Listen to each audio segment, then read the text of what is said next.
Bon, j'avais décidé de ne pas en parler, mais non, là, vraiment, maintenant, c'est trop dur.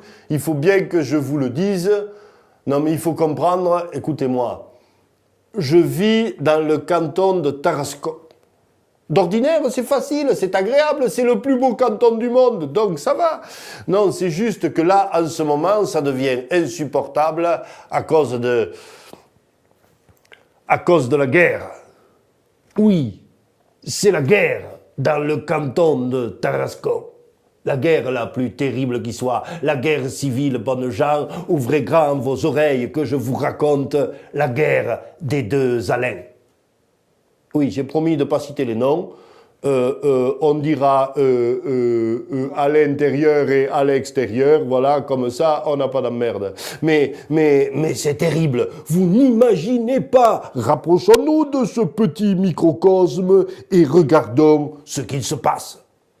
Les quartiers généraux des deux Alains sont séparés de quelques mètres à peine. Et dans chacun d'entre eux, leur petit caporal, leur sergent Garcia de Capotille, plantent des petits drapeaux sur des cartes du canton pour essayer de voir où ils en sont. Mon lieutenant, vous allez faire bombarder l'hôpital. Mon capitaine, il faut absolument reprendre la centrale d'épuration des eaux. Je veux absolument que la maison de retraite soit prise ce soir. C'est ça, c'est la guerre. La vraie, les tranchées, les bombardements, les communiqués, les contre-communiqués, les contre-contre-communiqués, les contre-contre-contre-communiqués. Les putains merde où on en est des contre-communiqués. Les communiqués.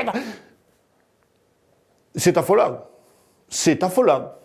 Et pourtant, nous, électeurs du canton, on avait fait les choses bien. Comme on avait vu qu'il y avait un peu de tension entre nos deux Alains, on s'était vu, qui au marché, qui par téléphone, qui le soir à la veillée. On avait dispatché les rôles de façon à ce que les choses soient claires. On mettait les deux en équilibre, 50-50, juste quelques voix d'écart pour pas faire d'histoire, que tout le monde soit content.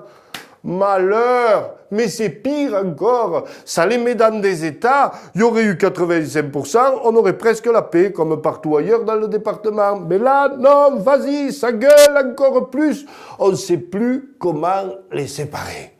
Je vous jure, en ce moment, dans le canton de Tarascon, c'est pas chose facile. Enfin bon,